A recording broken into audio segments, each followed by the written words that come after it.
Hello, everybody. I hope you're doing well. Welcome back to my channel. I'm very excited to have a new video today. I will be chatting with a friend of mine that I met about 3 years ago in London through a mutual friend. Her name is Tolulope. She's originally from Nigeria. And she's the lead product manager in e-commerce and a product leader with over 11 years of experience in building high business impact products and 7 years of leading agile and product teams. So she will explain a little bit more about it because I'm not really familiar with it, but she will tell us a little bit more about that during our chat. And with a wide experience across different sectors in large, medium, and small scale companies, she drives product strategy to ensure that products provide expected business value and engaging customer experience. So now she currently manages a team of e-commerce product managers in Paris, France, for the company that she works for. And Tolulope is very passionate about coaching, mentoring, public speaking, and she also does cycling. So she would tell us a little bit more about her experience. And what was really interesting for me is that she's actually from Nigeria originally. I don't know if I already mentioned that. And she moved to France to do her studies, and she's not working there. So I found it really interesting for someone with an English-speaking background and culture to be working in a French, environment. So, and I'm really excited because she actually reached out to me to come and chat with me and share her experience with other people, which I really find incredible and really nice. So we'll wait for Tolulope to arrive and we get started. So you can grab yourself a drink, something to eat if you prefer. And yeah, let's welcome Tolu.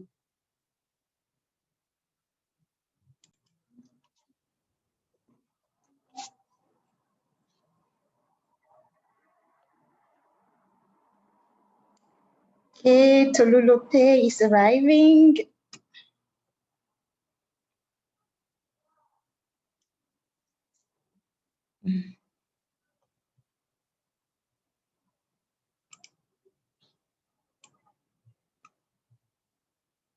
Hi, Tolu, can you hear me?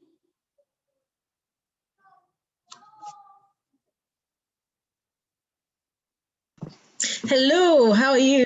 Good. Yourself? Good. Okay, So I can see a picture of you, but not really you. yeah, Right now it's I was trying to change. So I use this Zoom for so many things that I always like to have like a nice background it really nice. related to the program. But anyway. So it's nice to see you again. Yes, It's been yes, such a long time. exactly. I was thinking it's been like 3 years, right? Yeah. Yeah, Oh we wow. met in London. So yeah, it's been really a long time. And I'm really happy and excited to be chatting with you today. I was really happy that you reached out and you wanted to share, your experience with people on my channel and anybody who will, watch this video, because I think your parcours is very interesting and can be very inspiring to some people. So I did a little introduction, but I didn't want to get into details because I wanted to let you do that, so I hope you had a good start of the day. I know you're very busy, and I'm really thankful that you take the time, to do this. Really appreciate it. Could you maybe just introduce yourself to people who are watching? Okay, maybe first of all, thank you very much, of course, for inviting me. I think it's a very great initiative. It's always good to hear inspiring stories from different people, and really helps to think about our own lives and say, okay, if I'm here today, maybe it's for a reason. Maybe I still have a chance to move forward in life because other people have done it, so I can do it also. So that's really good. Thank God for that, and thank you for what you've done. Well, introduce myself. Like, there's just a lot of things to say, really. But maybe what I would just make maybe a very short version is that, okay, I am a Nigerian, originally from Nigeria. I currently live in France. You will hear maybe a bit more about why that, how that came about, maybe a little later. But so I'm, I would say, a child of God. Really, basically that's what it boils down to. And then so I work in the IT industry, in different sectors. And yeah, that's basically, I would say, the short version for now. So maybe because we really get into the chat, and why you're living in France, because I said that would be, like the main focus, because I find it really interesting for, someone with an English speaking background and culture to decide, to move to France. I guess you didn't know the language or anything. Absolutely. We get into detail with that, but can you tell us a little bit about your upbringing, for example? So how, where were you born, and where did you grow up, and when did you decide to move to France?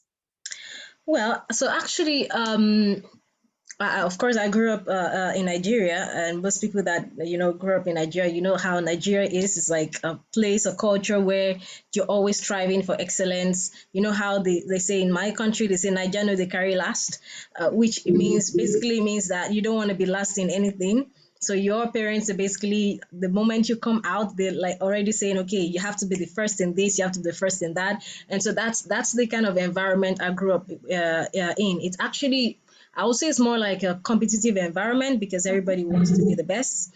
And then I also grew up, of course, in a Christian family where I have like I've been brought up with Christian values and beliefs and how you're supposed to behave.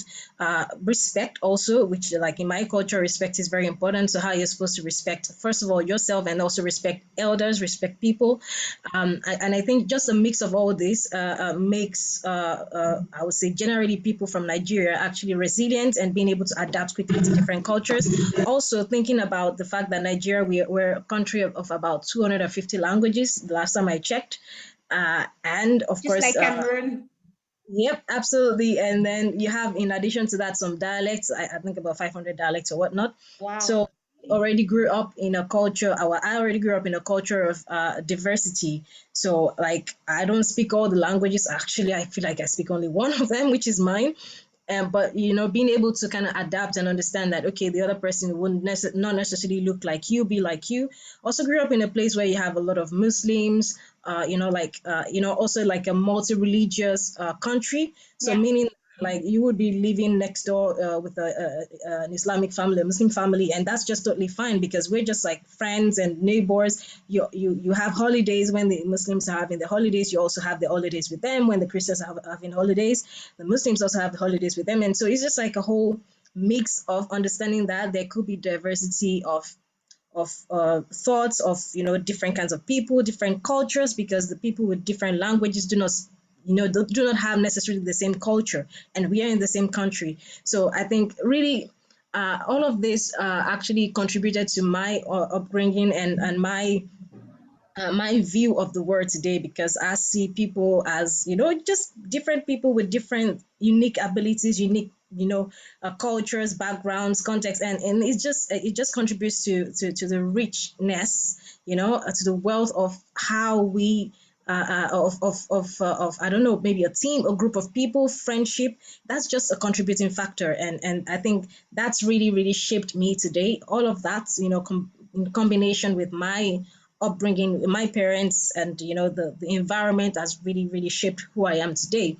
And you will see most of these things also in most Nigerians, I would say, because we're just like that kind of. I wouldn't say all over the place, but it's a little bit like that. Just like we have a lot in common, like Nigerians and Cameroonians. We Yeah, actually bordering countries, so neighbors, yes. yes. So I totally understand what you mean. We also have the same social, kind of structure. With Christians, Muslims. everybody living together and trying to fit in as and as much as possible, without walking on the on anybody else's views or ways Absolutely. of living. So that being said, Nigeria is an English speaking country, so I'm not sure if French people were there, like they were in Cameroon, for example, during colonization or anything. But I wanted to know, how did you, how and why did you choose to, move to France? France. Because Oh, basically Nigerians, you guys are like Cameroonians. We like to travel. We go everywhere. Like everywhere in the world you go, you will find a Nigerian or a Cameroonian. absolutely, absolutely. But basically, it will be for Nigerians. I know they will go probably towards English speaking countries like the Hmm. US or England or Okay, yeah. something like that. But why did you make a different choice, and how did you come about it? Well, okay. So actually, the thing is, I grew up actually wanting to learn French. Again, some more of the things that my parents kind of encouraged me to do, saying, "Hey, the French is a nice language. You should try to learn because we are like in the middle of French speaking countries. We are Mm-hmm. bordered by French speaking countries, like to the left, to the right, and actually yes, even to the north. So east, west, north.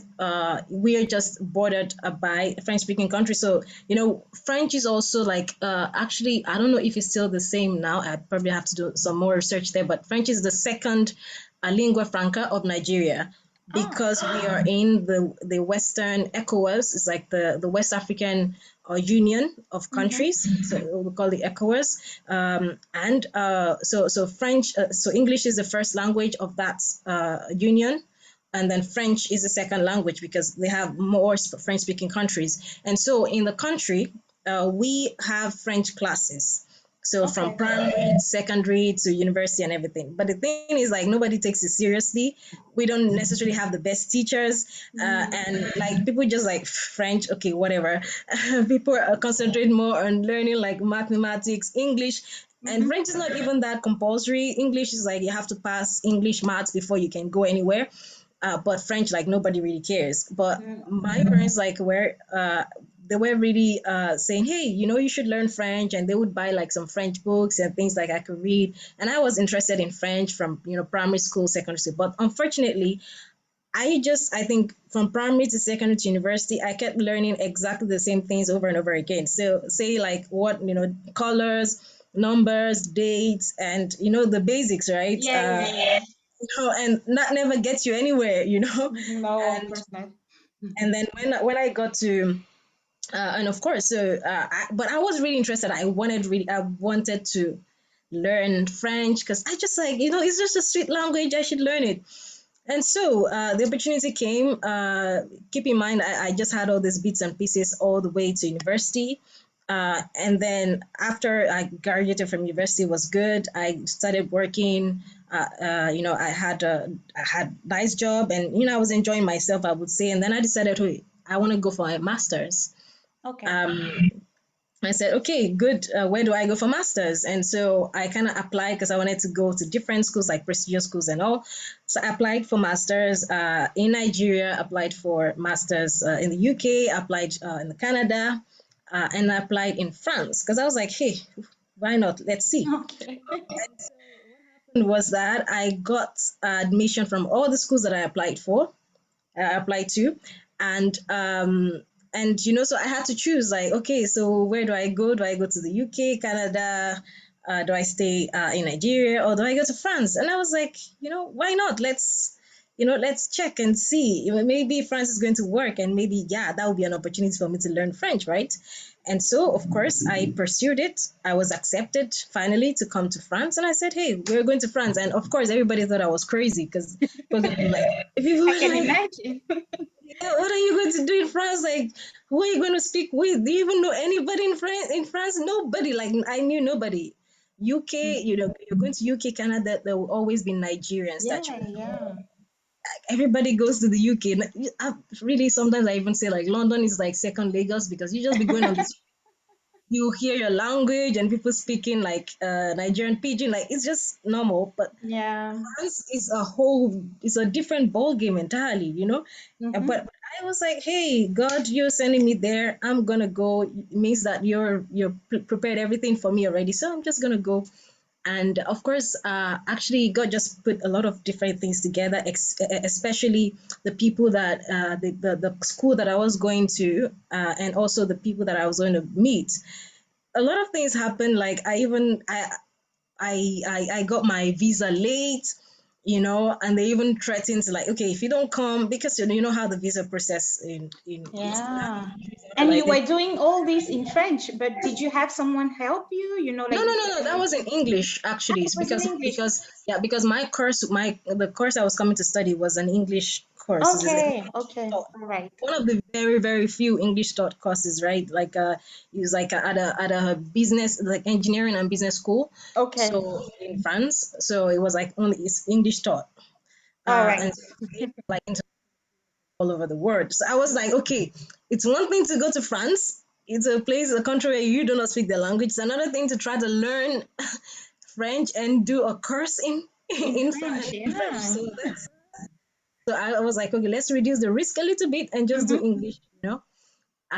So yeah, I did get to France, and you know, I had a lot of people that were there help me. Um, at some point, I stayed with a family. They were just like a wonderful American French family. So they spoke French and English. So that was quite easy. It was kind of, you know, it wasn't too Yeah, hard. balance for you. Yeah. But again, you know, when you get to France, the first thing that actually hits you is that you know, you start thinking, am I retarded? Because you don't understand any single thing. Like it's just you just feel like your brain just Yeah, now you're just like you're starting school all over again. You know, and I think that was the frustration also of not being able to kind of express myself, what I mm-hmm. wanted to say, what I wanted to do. I remember the first time I got there, I got to I went to the bakery. I wanted to buy bread.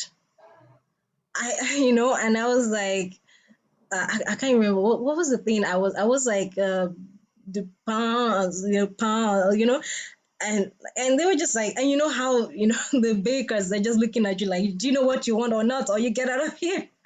You could have shown maybe point I need Yeah, for and something. yeah, but you know, sometimes they're just like, yeah, but you know what, which Yeah, they which want you to one? say it. Yeah. Yeah. And then you're just there like, what am I going to say? I just want bread. Like, just give me bread. Yeah, you have the traditional one, you have the Yeah, the normal pancreas one. stick and this, and they Yeah, just want you to say it, and then they just start standing there looking at you like, yeah, madam, qu'est-ce que vous voulez? You know, it's and at that time I could not even see. And after that experience, because it was so difficult for me, so I was like, how can I live in a country where I cannot even buy bread? yeah, And bread, you can understand that bread is the like that's the least thing you can ever buy anywhere in any country. Like that's survival. You good? yeah, So how yeah, can I live in a country where I could not even buy bread? And so I was like, hey, I'm gonna have to learn French. I'm not gonna be here not knowing how to buy bread or not knowing how to survive. I'm gonna have to learn French. So yeah, yeah. Okay, that's that's great. serious. Very, very interesting. And yeah, I was going to ask you actually about an anecdote that you wanted to share, but I think that's already a good one, and it speaks to many people. I mean, it's like when you start learning a language, basically you start to learn how to move around a little bit, what to eat, how to find the food Mm-hmm. and stuff. So Mm-hmm. yeah, it's interesting that just to buy bread, it was kind of a mission Horrible experience. in Horrible. itself. So I think either I cried or almost cried. I can't remember, but that was a life changing. I felt so devastated. mhm. Like yeah. Yeah, and speaking about food, because I'm a little bit of a foodie, and I like. Everybody is. But how was it for you? Like the food transition, because how you eat in Nigeria is not the same as Absolutely France. So not. how was it for you? How? Well, actually, so the thing is, I had yeah, of course, there was a bit of a shock in the fact that they don't have salt. Like sometimes I feel like they don't have enough salt in the food. There's not enough pepper, not enough spices, not enough like this. It's just sometimes I feel like it's bland. And you know how we eat in Nigeria? It's just like a whole lot of spices, and when you're eating, you feel like the food is dancing in your mouth. And so when I got here and the food was just completely different, of course, the first thing I tried to do was, okay, I'm probably going to try to cook myself so that I can eat my own food, at least kind of season it the way I want. But one of the things that was different, for example, was cheese. Mm-hmm. Hey, you know how Francis is with cheese, like you Yeah. have one. You just have different kinds of cheese and different colors and different. I could not eat cheese. Like I was just like, what is this? What in the world is You don't this understand thing? how people can be so, mad I, about it. I I'm also telling had you, that, it I was, was like, what in the world is this? And so, but it was just for me. It was just like, no way, I'm eating this. But actually, I had some friends who were like, hey, you have to try, you have to try. And then they started, with like, okay, how about you try some camembert and just eat a little bit there and there. And I just got to a point where I was like, oh, it actually tastes nice. Okay, yeah, it does. And then I was eating like different kinds of cheese. Now I just eat a lot of cheese. I'm telling you, yeah, I cannot. and you've I, become a fan of it. yep, blue cheese, whatever color it is. And actually, even camembert, I don't like it anymore because now I'm just going for all the different kinds of other cheeses. So I think that was for me one of the things I had to learn. Also, the different ways of the different things that they drink that would be different from whatever we had in Nigeria, and I would just say the global taste of the food here, which is really really completely different. Of course, here I still eat my Nigerian food. Of course, I can cook it myself You and go all to of that. Chateau Rouge. Yep, and do your shopping and get all the Nigerian, ingredients and all, and you can cook that, and that's the beauty actually. I Yeah. think that that's the beauty of France. The fact that you can have today. I not only eat Nigerian or French, I can also eat Mexican. I don't know, I can eat Russian. I can eat, even food from Cameroon. I learned how to eat that here, Hmm. with friends and, go to some restaurants. I eat food from other West African countries, for example, that I never actually had in Nigeria. I only got to know about here, like all the yassas and the chibiden, and it's like the cultural blend is so amazing, and I Hmm. really really love to explore all of this. And I think that's one of the things I really love about France, the fact that you have all these possibilities to eat and learn about different cultures. So Yeah, but that's mainly in Paris, right? Because when you go to other cities, it's a little bit different. So, yeah, actually, yeah, yeah, absolutely. Well, it depends then on the cities, though. Like, I mean, yeah, absolutely. I mean, if you go to, if you go to Lyon, then yeah, maybe a little bit different. But yeah, yeah. I totally agree. In Paris, you have like a mix of a lot of different cultures, so Mhm. and it's very accessible. Mhm. So, yeah, we talked about food and everything, but about your studies, like you said, you arrived, you were welcomed by the people who were waiting for you and everything. You got used to finding your way around the city, then how to get your food and everything. Buy bread, I did Your bread. eventually.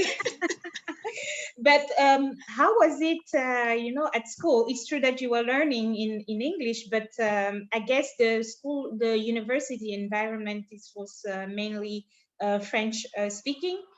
So how did you cope with that? And Well, how were your classmates? How were your, mhm. the people you met and everything, Well, administration yeah. and stuff like that? Don't get me started on administration. I know. Another episode. So okay, so the thing is, my class was actually made up of people like me coming from different countries. Okay. So they didn't necessarily speak French either. I think in my class we had only one French person, Mm-hmm. and then the others were like people from different countries like Romania, Germany, India, Vietnam, um, I think, I also had some Nigerian mates. I had like somebody from Ghana. So it was like a mix of, people like me that just arrived here and just like wondering what the heck, is happening here. So, Yeah. but we were in as you said, an environment where that was French speaking. And so I think what was difficult at that point was trying to integrate with these people because like they had their own mindsets, the way they did things, French mindset and everything. And then we had our own like English speaking mindset, and also knowing that also these people from different countries have their own cultures also. So we had to try to, as a class, understand the different cultural differences. Actually, the Yeah. cultural differences were quite a lot, and then trying to work together as a team, as a class, and then in the French environment. So I think that was a big challenge. For example, we also, but again, the university, not really university, we're in like grande école, like they say here, like a how do I translate that to English? It's like a business or engineering Yeah, school. business school mainly, So, basically. they for example, we just when we got here, we discovered, oh, every Thursday night they have like a I don't know if you've ever had that, like every Thursday night is a party night or some, Yeah, yeah, yeah. in the school system that's just like de facto, you Yeah, know. it's to, to get you used to a social business life, kind of. Yeah. So we were like, okay, why not? Okay, let's do that. And so I think little by little we were because when you go to some of these social nights, like you discuss with them, you have fun, and then then after that, you get to know more people within the system. And then we also set up our own like multicultural nights where everybody, you bring your own kind of food from your different countries, and then we taste together, we enjoy, we have fun. And so I think you cannot neglect in France. It's just that social aspect is very, very important. Like it cannot be neglected. People love to come together to eat, to drink, to just talk, picnic, whatnot, just have fun. And that is where actually you build that kind of cohesion and that kind of networks. That's where you build the network. So I think that really helped. Most of the friends that I made in the university, not university, but at the business school, they are friends that I still have up to today. Oh, that's So nice. yeah, you really create all these networks, and just last you for a lifetime. Um, the administration, that is just crazy because uh, for people who do not know, like French administration must be one of the most bureaucratic one in the world. Like that is just it's hallucin like it's I know. crazy. And so when we got here, of course, we just didn't understand that, okay, you want to get this paper, you have to go to that office, and then you have to go to another office, like I don't know, 500 kilometers from there to get another paper, and then you go to this other office and that other office, and then those papers you will take all of them to another office in another place entirely. And when you get to Yeah. that office, they could tell you, oh, you need this paper. Or like, okay, can you give me that paper? Oh no, you have to go to You have this to other go back. place. And so when you're in France, you have to first of all tell yourself and understand, okay, there is administration. I'm going to have to deal with it. Yeah. This bureaucracy. I'm going to have to deal with it. Otherwise, you will get crazy out of your mind. Mm. And I think the fact that we were in a class and we were like like discussing about these things and helping one another and kind of lamenting also, like, because you want to cry Yeah, a you lot. want to share that. You It want to helps share, you, to let it out. let out the stress. But also we had people that were we would go to for advice in the school, for example. And yeah, so I think as we went along, we just had help, and we just got used to the fact that, hey, you're in France, administrative issues, it's gonna happen, that's how it is. So you just learn to go along, deal with it, and understand, already anticipate the stress so that you don't feel too stressed when it happens, kind of thing. Yeah. And yeah, so studies were kind of, it went smoothly, I guess. So Yep. for how long did you study? How long was your program for? Like It two was for years? 18. 18 months actually. Okay. My program was for 18 months. I had like 1 year of full study and then 6 months of internship. Mm-hmm. Um, it went well. I would say my program was a very packed program. We did Yeah. like a lot of projects, and so we were always together in the class because we always had things to do together. We did a lot of workshops. We did, and then we had judges coming from outside to judge our different projects, and so it was really very very engaging. Mm-hmm. And Of course the internship was also like, it was a good transition because we just like directly used whatever we learned, at least for me, like directly whatever I learned during the program, used it directly at my job. So, Mm-hmm. and the fact that when you also get an internship here, the fact that I had worked before, I already like had like 4 years experience before Okay. coming into the course. So it wasn't like I was just starting out really. So Mm-hmm. it was quite easy to integrate myself, in the professional world Okay. again. But the thing is, when you start out like that, professional world, okay, Nigeria, cool. Yeah, that's Professional world in France, not a the same. whole a whole a different ballgame entirely. Mm-hmm. And so I think that was also very interesting to understand the way French people behaved in the professional world, and also like how things are, these things that you learn, because like during the program we learned like organizational behavior and different behaviors of different people depending on the context. You learn about people that are more risk averse, or people that are more risk oriented, or Mm-hmm. people that are more open. Like you learn all these different things at school, because I did like a management program and all. Mm-hmm. But it's different when you learn and then when you actually get into it, Into the practice, yeah. so a lot of I would say different encounters, and you like, wow, that is just, for example, like the whole coffee thing. Yeah, la Like, pause café, hey, I'm just like, do you guys want to work or not? Like, what on la is wrong pause with you? cigarette. Yeah, like I'm like, why are you taking so many breaks? Because in Nigeria, you just you come in very early, you work, work, work, work, work. Like, even if you have time for break, you should be lucky, because then you eat maybe, I don't know, 30 minutes, and then you go back to work. Yeah. Here, just like, no. In the morning, you come, you take your time, you take the coffee time with the colleagues, and then you go to work. And then, like at 11, you come back for like coffee time, and Yeah. then you work maybe a bit, and then you come back and take lunch. And I'm like, why are there so many breaks? Like, what is wrong? Do people work? I'm like, but that was the first shock. Like, I just could not wrap my head around it. Like, what? Mm-hmm. But after a while, I just got to understand that that is just part of the professional Yeah. life. You Mm-hmm. cannot remove that from that. Like, you cannot remove that from life. And also, like 12 o'clock, It's a everybody's out for. culture, it's a culture, thing. So you Yeah, just have to adapt and. absolutely, absolutely. Yeah, and also 12 p.m. Everybody's out for lunch. Like, they could be in a meeting and then be like, it's 12, I'm out of here. I'm like, we've not even What? finished the meeting. Like, what is you know and also, I used to think like it was only like Nigerians and Africans that were always late. French people have a whole different dimension of lateness, and it's a late, like, yeah, well, what's late? 15 minutes? What? That's really late. We're late. That's not even late. You're like, what's 15 minutes late?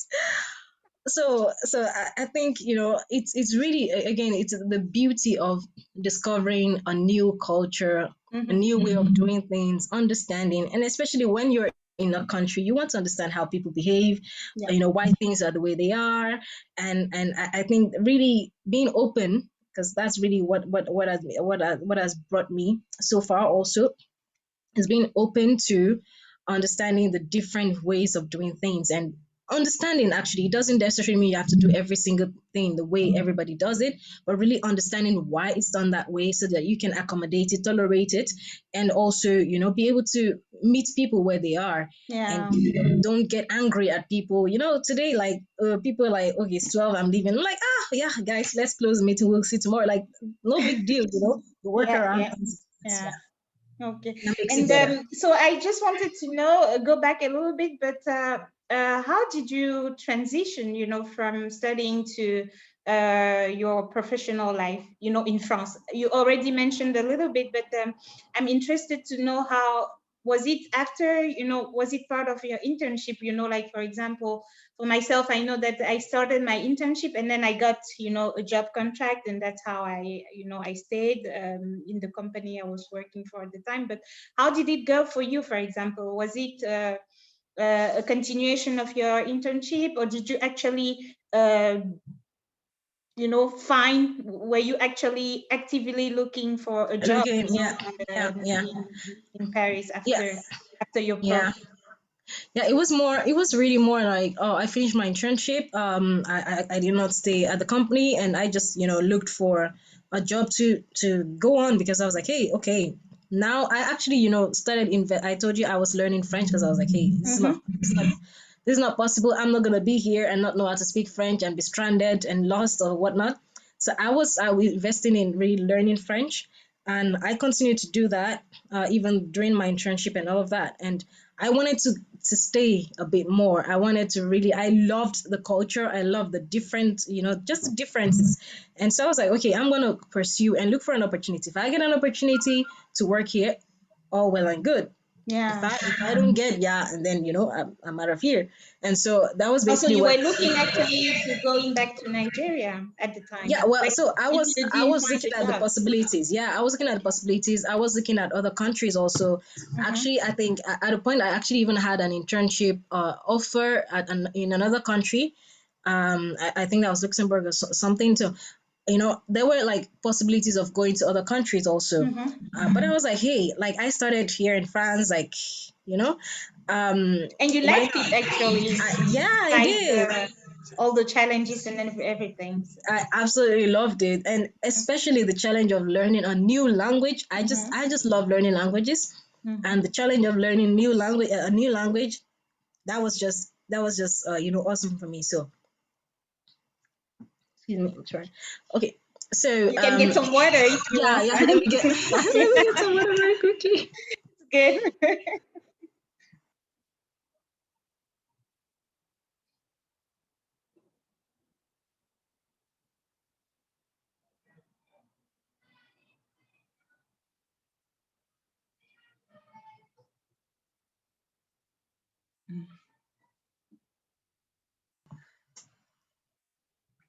All right, Yeah, so thank you no for that. problem. Um, so um, so yeah, I really wanted to also continue to learn French. I wasn't fluent at that point, of course, Mm. because again, my English, my course was English speaking, Yeah. really in an English. I was always with my English speaking friends also, so I Mm-hmm. had to deliberately go out of my way to learn French. So I decided to apply for jobs and all of that, and then I got one, and In of an course, international company or no, more French no, company? Ah, in a no, French company. yeah, my internship was in an international company. Mm-hmm. It was a company they were based in Switzerland, and then they had like branches in France. And so I was working with French speaking people and also like English speaking people in different countries, also like in Mm-hmm. Portugal, Spain, Romania, and all of that, like Canada. So that was okay. But then when I got a job, I got directly in a French only, like only French. Oh. That was excruciating. Mm-hmm. When I started working, the pain was horrible because I had to, again, I wasn't fluent in French at this time, but my French was okay, like enough it was conversational.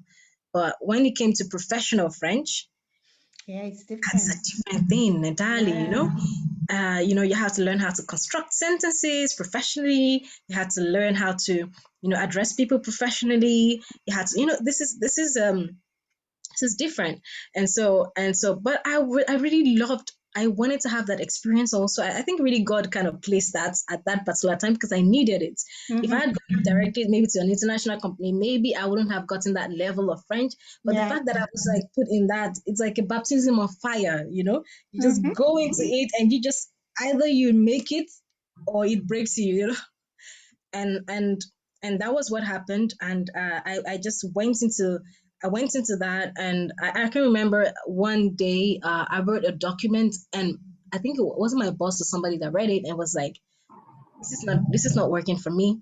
And the person was like, this is not working, like this document is just like, what is this in French, and what, it doesn't work.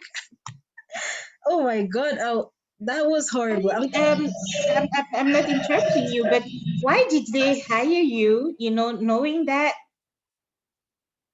your French wasn't so good? I mean, I'm a little bit just intrigued, Yeah, well, because again, so they hired me for my competence, right? Like, you know, Yeah. I had like the skills and everything. Remember, again, by this time I had already like I say 5 years experience, five, Yeah, almost six yeah, years yeah. experience accumulated. Mhm. So and then the job that they needed me to do, like I could do it. Like it was like, Oh, you you know, didn't need to speak to people or I did know need to speak to French. people. You need. I needed to speak to people. But my French, remember, my conversational French was good. Ah, yeah. Okay. Yeah, so it was, I could converse and, you know, discuss with people in French and all that. That wasn't the issue, but it was more Hmm. like professional. And Professional. you know, like in French you have like different types. You have like Yeah. the street French, which Yeah, yeah, I'm yeah, not yeah, even yeah. sure I speak that much now, Hmm. because you know, The when you listen to langage so many, soutenu, yeah, that's the one you and use then at work. yeah, and then you have like the written French, which is different actually Hmm. from the spoken langage Yeah, yeah, soutenu, like the professional one that you yeah. see. It's actually different from the one you write. And so like those the different types of French. So I wasn't there yet in the very like professional spoken French, Yeah. the oral one, And and then the also in that written sector of one. activity that you were working in. Yeah, and then you have the technical words and Hmm. also Hmm. things like that, the way like the jargon, you know, Yeah, the yeah, yeah. things that they would use. And so I wasn't there yet.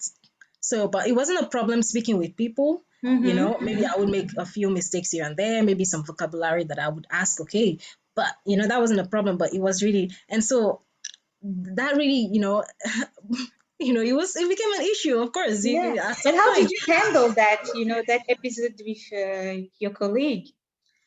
Well, you have to be humble at at a point. It wasn't even actually my colleague, was like a boss or Yeah, something. your boss, yeah. You know, and yeah, I think you also have to be humble and say, okay, I don't know how to do this. I need to learn how to do it. Like, that's just Hmm. it. Like, yeah, you have to come to understand. Like, I don't know. I don't. So what do I do? And that was like, okay, I had like a colleague and said, okay, can you help me reread whatever I write before it goes out? Yeah. And I was really grateful for that. She's still my friend today, this same colleague. I was grateful for that because, you know, she just took, you know, an extra time because she also had her own job to do, of course. Yeah, She yeah. took extra time to actually say, okay, I'll read this for you. And, you know, and that actually also brought us closer because I was like, hey, I need your help in this. And yeah, if you can help me. And also, of course, I enrolled in classes. And when I was talking about being deliberate about learning French, from the very beginning, like the very first time I came after my red episode, I enrolled in French classes, and that was what actually got me to that point. I went from level to level. You know how you go from A1 to A2 to Yeah, B1. yeah. To be. Yeah. So at that point, I was actually I was in B1 Okay. when I had this episode. But you know, then your B1 is a very long time. Like you have to learn B1 for a long time and then learn B2 for a long time. So Hmm. before you get to that professional competence that you need. So what I just did was to continue my classes. So I re-enrolled in like the classes to continue. And so in the classes, you will learn a lot of really, really important things on how to speak, how to write, how to listen. And so I continue to do that while I worked with people in my company to say, okay, oh, can you tell me what I can use for this word? Or can Hmm. you read this and, you know, try to correct it? And then, so, yeah, and actually that I got better Yeah. in a very short period of time. And, you know, I'm really grateful for those people that, you know, that helped me along the way because that was, that was not a very That's funny super experience. nice. Yeah, it's always good, and I like that you always mention a little bit God in your, when you're speaking. I really sense that, you're all about your Christianity, your spirituality, and how God has a way in your life. So I wanted to know how you balance that, I guess it's not that easy, when you're a Christian and you tell Mm-hmm. it and you show it. How does it work for you, in your, because in Africa it's not usually an It's issue. not a question, yeah. Yeah, Mm-hmm. but I guess when we live in Europe or abroad, it's a little bit different depending on the country in which you live. And we know that in France, it's a very sensible topic, kind of. So Mm-hmm. Mm-hmm. I wanted to know how you balance that, your Christian spiritual life with your work and social, life. How do you Mm-hmm. deal with that? Yeah, that's a very that's an interesting question because yeah, as you said, in France it's not a thing that you just go crying around, shouting around like I'm a Christian, and then when you go to work you're like, hey, I'm a Yeah. Christian, like, you don't do that. Like, that's No. not how it is because it's a what we call laik. Yeah. Like, In English it translates to secular, but it might not mean exactly the same thing when you go no. deep into it. It's really, for me, I understand that my Christianity is a way of life. It's not something that I'm just gonna, you know bottle up, put somewhere, I go to work and I come back and pick it up. It's, for me, it's my way of life, and I understanding that God really directs my path, and actually rules the nations, rules the world, knows every affair that is happening in the world, actually makes me just makes it easy for me to integrate in different places, knowing that if God has put me there, He's put me there for a reason. Let maybe take for example the experience I just told you about, where my boss comes and says that Yeah. document is just horrible, don't do it. I could as well have just said, hey, this is just a horrible experience, that is bad, and that's, but I said, hey, God must have brought me here for me to learn, for to change my character, to change something about me so I can learn something new and I'll be a Mm-hmm. better person. So if God has put me here, He's using these people, He's using, this situation, this circumstance to help me to be a better person. Mm-hmm. And that made me and helped me to embrace it and say, okay, if this is what you're giving to me, I'm going to use it, and I'm going to take that opportunity, and I'm going to learn. I became a better person after that, and I was grateful to God for putting those people in my path. Now, when do I go there and start telling them, hey, God this, God that? Not No. necessarily, because except, sometimes we have the opportunity to also discuss. Sometimes like, oh, what did you do this weekend? Oh, I went to church. And, we discuss, and they ask, oh yeah, oh, so what do you do in church? Oh, do you guys sing? Do you guys do this? Do you guys do that? And because also I sing sometimes, so sometimes I Mm-hmm. invite them, friends and maybe colleagues to some things that I do. But apart from that, I don't necessarily have to wear it on my sleeve, but they see it in the way I behave with them. They see it in my character. They see it in my, I would say, dealings with them. And so Mm-hmm. for me, because I think about it as my way of life. So I just make for me, I ask God to always make sure that uh wherever I am, I do not bring shame to Him. I Mm-hmm. don't want people to see me and whatever I do and say, wow, and that is some Christian or what? How can she be a Christian? I don't want that to happen. Yeah. Yeah. Yeah. For me, I want them to see the glory of God in me. I want them to see that what I'm doing is in line with whatever God wants. And also for me, really understanding that the affairs of men are directed by God. Like, men might think that, oh, we have it all in control. The truth remains that we don't even know what's going to happen in the next second. Only God Exactly. knows that. Yeah. So I know that whatever situation God puts me in, whatever place I am in, uh, God put me there for a reason. And most of the time, what I ask myself is, why am I here? You Yeah. know, What am I to sometimes, learn? what am I to learn? Sometimes you're also there to help somebody. Yeah. Oh, I've had situations where people are like disoriented. They don't even know what to do with their lives. I've had people like at work that discuss even family issues because maybe they're at the brink of, I don't know, divorce, or they have marital problems, and you just talk with them and encourage them. And different situations, people don't even know maybe what they want to do with their professional life. People are like burnout, you know different situations. And so for me, it's just one of the ways. Somebody asked me, oh, how do you deal with some of these situations? I'm like, hey, I pray. you know I pray. Take this time to pray, be with yourself. Don't try to look for external sources of Mm-hmm. satisfaction. Take the time to pray, and just be with yourself and understand, okay, what do I do, what do I need to learn in this situation. And for me, this is really how I embrace all of it. Mm-hmm. Of course, I have my church family and the people I'm with and all of that. I mean, I don't really, that's normal, but at the same time, that actually has helped me also in my walk and in my journey here in France. Because if Yeah. I didn't have a church family, also kind of like an anchor that I would go to and identify with, I would have probably been disoriented also at some point, like not Mm. knowing, why I'm here, what's the point. But also the fact that I had this family to kind of be with me, fellowship with, also really helped me to be able to face all of the different challenges. So Mm-hmm. again, coming back to the fact that it's a way of life. Yeah. It's a way of life. You embrace it. You live it, like we say in French. You live the fact that you're a Christian on a daily basis, and always asking God and praying that, God, I never ever want to bring shame to you Mm-hmm. wherever I am, whether I openly talk about you or not. Sometimes, and most of the time, like we say, we are the only Bible that some people are going to read. And I'm Exactly. really grateful to God that, Mm. most of the people that I've been with, especially non-Christians that I've been friends with, either they are relationships, some people maybe that were Christians, or maybe their parents are Christians and they're not Christians, that they've been able to strengthen their relationship with God, just by the fact that, when we talk, we're discussing about, okay, life, and encouraging them and say, okay, I will pray for you because you're having this issue. They've been able to strengthen their relationship with God, and really not coming to impose anything on No, anyone, but of just course. Mm-hmm. helping people, being with them, and just showing that you love them naturally without asking for anything more than what they can give. So Oh, that's a great answer. I like it.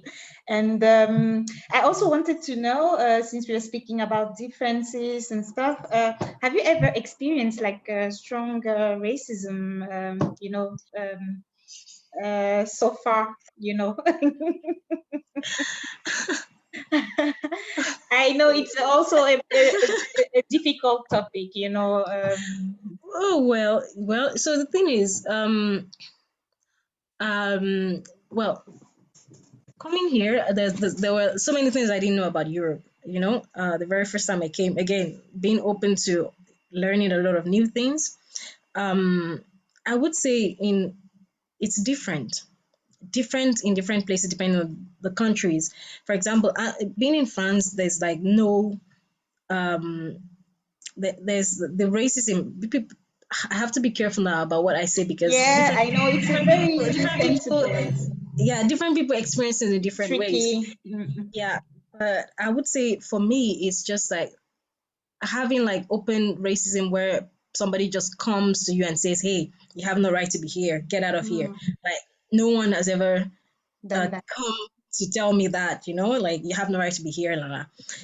And actually, in France they have this SOS racism. Like you can call, like if anybody does like any racist thing to you, you like pick up a phone and call and that. Okay, so for me, it's never been like that. But the more I would say, what one would experience here would be rather discrimination. So Mm-hmm. basically discrimination, preferences, and maybe people looking at you in a particular way just because of your skin color, or people behaving to you in a particular way just because of your skin color. Not violent, not Mm-hmm. violent in any way, but just like the way they behave. So say for example, you go to like a boutique, and the security guy is basically following you around, and Yeah. you know, you're just like, So Yes. you think, I don't have the money to buy it, like Mm. what, things like that, and Yeah. also maybe, just the way people behave sometimes, and then, there's outright discrimination where you don't get something just because, you're not preferred, or maybe, Mm-hmm. there are just some circles that you might not have access to, yeah, simply because you Yeah. don't have.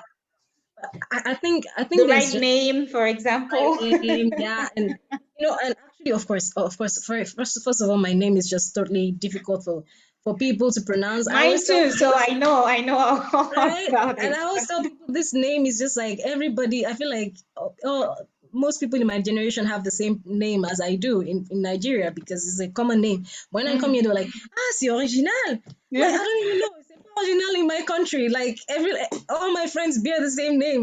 Mm. But really, also sometimes, I feel like when we encounter these different people, there's some things we need to understand. There's some people that are ignorant. Yeah. They're not necessarily racist, they're just ignorant, like they Hmm. just don't know. Or they And don't want to know. Sometimes I just feel so, like some yeah, people don't want to know, you yeah, know. They're not exactly. interested in knowing. There's the ignorant people and not interested in knowing. Yeah. They're the ignorant people that are curious. So, Hmm. they be like, so your country is this and that. Like, I've met people talk about, oh, so your country, like the war, we heard about the war and the thing, that happened, the civil war. And I'm like, yeah, I wasn't born at that time, but yeah, and, we discuss about things, and the fact that they talk with you, they get to know a bit more, and then they go buy books. I've seen people like, go buy Chimamanda's books, Yeah. and they come and tell me, "Oh my God, we read Chimamanda's," and they're like people that are ignorant and they're curious about, Hmm. knowing what you're about. There are some people that think they know it all because they rely on what the media says.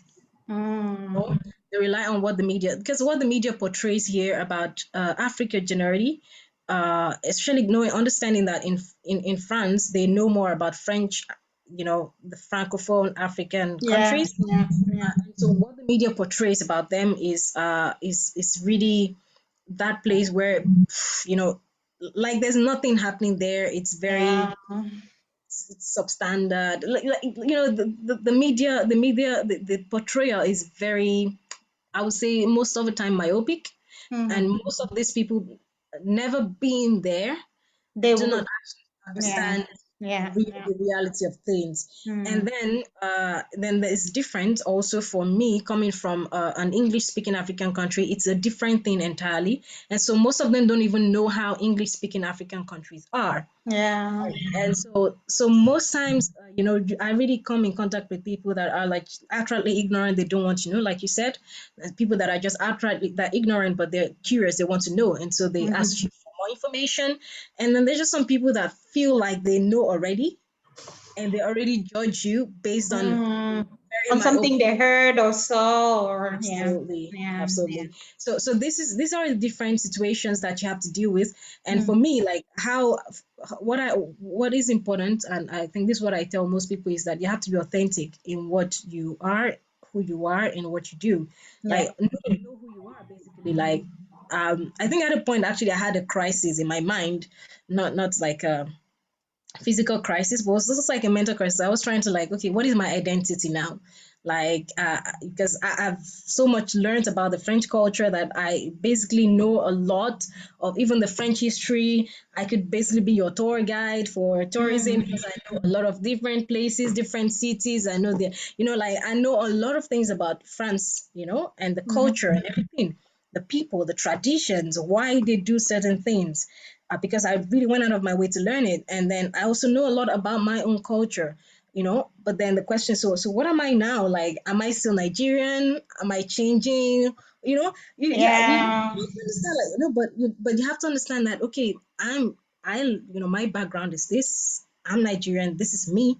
Uh, Hmm. uh, these are the values that I learned. This is my culture. These are my beliefs, And now it doesn't mean that I cannot change. It doesn't mean that I cannot update myself. It doesn't mean that I cannot understand other, new things.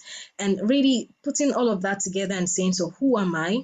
I am me, myself, authentic person. So that the moment I know by myself who I am, when I go to people and when I meet people, I can introduce myself correctly and say that I am this. Because when people hear me speak French, they're just like, you were born here, you don't have an accent, like where you from?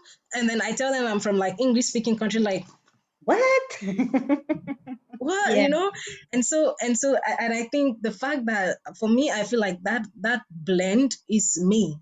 Mhm. That's me. So when I introduce myself and I explain, oh, this is me, this is how I am, and everything, so people understand. Mm. And regardless of whether the ignorance or they're trying to explain it or whatnot, I own myself. When I also ask, I basically own my story, basically. And when they ask me about maybe the food, I'm going to be able to explain to them, oh, the food is like this, and I could even take them to. Are you there? I feel like I lost you. I think it's breaking out a little bit. Yeah, I think I Uh, lost you. Can you? can you hear me? Yes, Yeah, perfectly. yeah, it's back. So Sorry. yeah, I think we're slowly getting, to the end of our chat. It's really, really interesting, but we don't want to make it too long. And I think we already shared, a lot. And since, ton français, il est super bien, comme tu l'as dit Bah, tout j'espère, à l'heure. hein. Donc, du coup, on va faire la dernière partie, tu vois, de notre entretien en français. Et alors, voilà, c'est juste deux dernières petites questions que j'aimerais te poser. Donc, de par ton expérience, hein, qui est très, très riche, est-ce que tu aurais, tu vois, des conseils ou des recommandations à donner, tu vois, à des personnes, peut-être qui parlent anglais, qui sont natives anglais ou qui viennent d'ailleurs, tu vois, et qui voudraient en fait vivre en France? Est-ce que tu aurais des conseils ou des recommandations pour ces personnes-là? Oui, oui, absolument, en fait. Alors, de mon côté, je dirais, premièrement, il faut se dire, quand j'arrive en France, je dois apprendre à être en France. C'est tout simplement ça, en fait. J'ai déjà vu des amis qui sont arrivés, qui disent, oui, bah, de toute façon, je vais rester avec mes amis qui parlent qu'anglais et tout, mais en fait, sauf que tu ne vas pas pouvoir vivre pleinement. Tu ne vas pas pouvoir accéder à certains comment dire, privilèges, on peut dire. Tu ne peux pas entrer dans certaines salles, en fait, tout simplement parce que tu ne parles pas français. Tu ne peux pas participer à la vie pleinement. Et donc, c'est pour ça que quand on arrive en France, il faut se dire que je vais apprendre la langue, je vais apprendre la culture, pourquoi est-ce qu'ils font des choses, comment ça se passe. Et je dois être ouvert vraiment. Enfin, moi, je dis, il faut continuer à apprendre. Il faut, il faut commencer, il faut chercher à comprendre les choses. Donc, pour moi, c'est ça qui est important. Et aussi, quand on veut venir en France, il faut savoir ce qu'on veut, ce qu'on cherche en fait. Hein. Parce que si je veux venir en France juste pour venir en France, ok, bah, qu'est-ce qu'on va faire? Est-ce que tu viens faire du tourisme? Est-ce que tu viens faire Les études, travailler. voilà, qu'est-ce que je veux venir faire en fait? Il faut vraiment avoir ça en tête parce que déjà en France, comme on disait tout à l'heure, l'administration ça peut être lente, ça peut être difficile aussi. Donc ça te permet aussi de savoir, ok, bah si je vais faire des études, où est-ce que je me dirige, quelle école, quel type d'école pour mon parcours ou pour mon besoin, et si c'est pour le travail, bah quelles sont les possibilités de travail aujourd'hui? Par exemple, si tu veux faire des études de médecin, enfin de médecine, on dit, de médecine en France, bah, tu n'arrives pas comme ça et dire, bah, je vais faire des études de médecine. En fait, il y a des protocoles. Donc, Ouais, à suivre. voilà. Donc, il faut juste vraiment être clair sur ce qu'on veut faire et puis faire beaucoup, beaucoup de recherches là-dessus. Malheureusement, il y a beaucoup de choses qui se cachent derrière des sites web qui sont qu'en français. Donc, il faut aussi chercher des gens qui sont déjà sur place et leur poser des questions, genre, bah voilà, j'aimerais bien faire ce genre de choses. Qu'est-ce que tu me conseilles? Quelles sont des choses que tu vois? Quels sont des risques ou des avantages, des inconvénients et tout cela. Et comme ça, tu pourras avoir beaucoup plus d'informations que si tu essayais de faire des choses toi-même sans forcément chercher à comprendre. Donc voilà, pour moi, c'est vraiment, ça reste, je cherche à comprendre la culture, tu vois, pourquoi, Local, oui. j'allais dire la raison d'être des Français, mais bon, c'est autre chose. Mais vraiment, vraiment, pourquoi ils font des choses, la culture, les contextes, la langue, c'est important pour pouvoir vivre pleinement en France. Et puis, voilà, prendre des conseils, faire beaucoup, beaucoup de recherches, comprendre pourquoi est-ce qu'on veut venir en France. Et après, tout va s'aligner. Mhm. Et alors, du coup, je suppose que si c'était à refaire, tu le referais sans hésiter. Ou Ah alors, oui, absolument. est-ce que tu ferais les mêmes choix? Tu ferais ce même parcours ou tu changerais quelque chose? Je pense que je ferais exactement le même parcours. Franchement, comme je disais tout à l'heure, Mhm. pour moi, c'est vraiment le Seigneur qui a bien dirigé mon parcours. Donc, je me dis, mais comment est-ce que je peux... Parce que quand j'étais avec la première famille qui m'a vraiment aidé à m'intégrer doucement, c'était pas aussi rude que ça, c'était vraiment doucement. Et enfin, des choses en fait que j'ai vu l'accès facile aussi au cours de français. Mhm. Euh, et aussi, enfin, là où enfin, mon milieu professionnel qui est plutôt l'informatique, c'est quand même un milieu qui est vaste et où il y a beaucoup d'opportunités en ce moment. Mhm. Et donc, en fait, enfin, tout réuni, ça m'a vraiment aidé à arriver là, à ce stade où j'en suis aujourd'hui. Donc, je pense que je referai exactement la même chose, mais on ne sait jamais. Peut-être que le Seigneur a autre chose pour moi, pourquoi pas. Enfin, voilà, je suis ouverte à toutes les opportunités possibles, sans problème. Donc, Ouais. Ben, écoute, c'est super. Et alors, pour terminer, hein, mais vraiment, j'ai vu que tu étais très à fond dans le public speaking. Je sais même pas comment on dit ça en français. Tu vois, c'est un peu bizarre. Quand tu es, quand tu es bilingue, parfois tu cherches absolument, dans maintenant, je cherche même des mots en anglais, hein, ça c'est sûr. voilà. Et que tu fais du cyclisme aussi. Et donc, Oui. qu'est-ce que tu préfères en fait? C'est quoi ton truc que tu aimes beaucoup de la France? Je veux dire, pour terminer, c'est quoi ton truc, voilà, ton hobby, ton passe-temps favori, à part peut-être le cyclisme? Est-ce qu'il y a autre chose? Je sais que tu aimes bien chanter aussi, mais Oui. donc voilà, qu'est-ce qui te conduit en fait? Qu'est-ce qui te pousse pour rester la personne, tu vois, agréable et super sympa que tu es au quotidien? Ah, j'espère que je suis super sympa. Mais oui, je pense que c'est sympa. Alors, bah, en fait, ce que j'aime bien en France, comme j'ai dit tout à l'heure, c'est la bouffe. Oh là là, mais désolée, on peut Tu as toujours fini faire. par aimer le fromage. Voilà, c'est bon. Et aussi, en fait, tous les desserts, parce que au Nigeria, on n'a pas Ah oui. forcément beaucoup de desserts. Alors, Ouais. ici, arriver en France avec tous les desserts, oh là là, c'est pas possible. Pas, inutile de dire que je passe mon temps à fréquenter les boulangeries Mhm. et les cafés. Euh, donc ça, vraiment, c'est quelque chose que j'aime bien en France, que je trouve vraiment pas ailleurs. Bah, désolée, mais j'ai déjà fait beaucoup de pays. Chaque fois, je suis très, très contente de revenir en France pour prendre bien mon dessert. Mhm. Et ce qui me motive aujourd'hui, à part le sport, enfin voilà, les autres choses que je fais, enfin j'aime bien le cyclisme, enfin, voilà, et vraiment d'autres choses que je fais, c'est vraiment le fait de pouvoir aider les autres en fait à, à, à, à avancer dans la vie, Oui.